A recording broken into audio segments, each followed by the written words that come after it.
ಎಷ್ಟೋ ಮಾಲ್ಗೆ ಹೋಗಿದ್ದೀನಿ, ಈ ಫೋರಮ್ ಮಾಲ್ ನನಗೊಂಥರ ಬೇರೆನೇ ವೈಬ್ ಕೊಟ್ಬಿಡ್ತು ಈ ಸಲ. ಸೊ ಎಲ್ರಿಗೂ ನಮಸ್ಕಾರ, welcome back to my daily vlog. As usual ಇವತ್ತು ಬೆಳಗ್ಗೆ ಎದ್ದು ಒಂದು ಸ್ವಲ್ಪ ಹಾಟ್ ವಾಟರ್ ಕುಡ್ಕೊಂಡು ಟಿಫನ್ಗೆ ಒಂದೇ ಸಲ ಒಂದು ಸ್ವಲ್ಪ ಬಿರಿಯಾನಿ, ಚಿಕನ್ ಫ್ರೈ ಎಲ್ಲ ತಿಂದ್ವಿ. ಅದೆಲ್ಲ ಆದಮೇಲೆ ನನ್ನ ತಮ್ಮ ಹೂನ ಕೊಡಿಸ್ಕೊಂಡಿದ್ದ. ಸೊ ನಾನು ನಮ್ಮ ಅಕ್ಕ, ನನ್ನ ತಮ್ಮಂದಿರೆಲ್ಲರೂ ಸೇರಿಕೊಂಡು ಒಂದು ಸ್ವಲ್ಪ ಹೂನು ಆಡಿಬಿಟ್ಟು ಟಕ್ ಅಂತ ರೆಡಿಯಾಗಿ ಬಸ್ ಹತ್ಕೊಂಡು ಫೋರಮ್ ಮಾಲ್ ಇದೆ ಅಂತ ಹೇಳಿದ್ರು, ಅಲ್ಲಿಗೆ ಹೊರಟ್ವಿ. ಹೇಗಿದೆ ನೋಡೋಣ ಅಂತ. ಏನು ಅಷ್ಟು ನನಗೆ ಇಷ್ಟ ಆಗಿಲ್ಲ ಫೋರಮ್ ಮಾಲ್, ಯಾಕೋ ಒಂಥರ ಅನಿಸ್ಬಿಡ್ತು.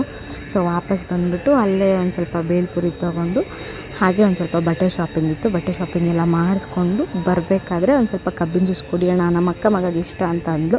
ಸೊ ಕಬ್ಬಿನ ಜ್ಯೂಸ್ ನಾವೆಲ್ಲ ಕುಡ್ಕೊಂಡು ಹಾಗೆ ನಾವು ಕೂಡ ನಮ್ಮ ಆಂಟಿಯವ್ರ ಅತ್ತೆ ಮನೆ ಹತ್ರ ಹೋಗಿ ಅಲ್ಲೆಲ್ಲ ಮಾತಾಡಿಸ್ಕೊಂಡು ನಾವು ಕೂಡ ಮನೆ ಕಡೆ ವಾಪಸ್ ಬಂದು ಒಂದು ಸ್ವಲ್ಪ ಊಟ ಮಾಡಿ ಒಂದು ಸ್ವಲ್ಪ ಲೆಮನ್ ಜ್ಯೂಸ್ ಕುಡ್ಕೊಂಡು ನಾವು ಹಾಗೆ ನೈಟೆಲ್ಲ ಮಾತಾಡಿಕೊಂಡು ನನ್ನ ದಿನನ ಮುಗಿಸ್ದೆ ಅಂತ ಹೇಳ್ತಾ, ಬಾ ಎಲ್ರಿಗೂ.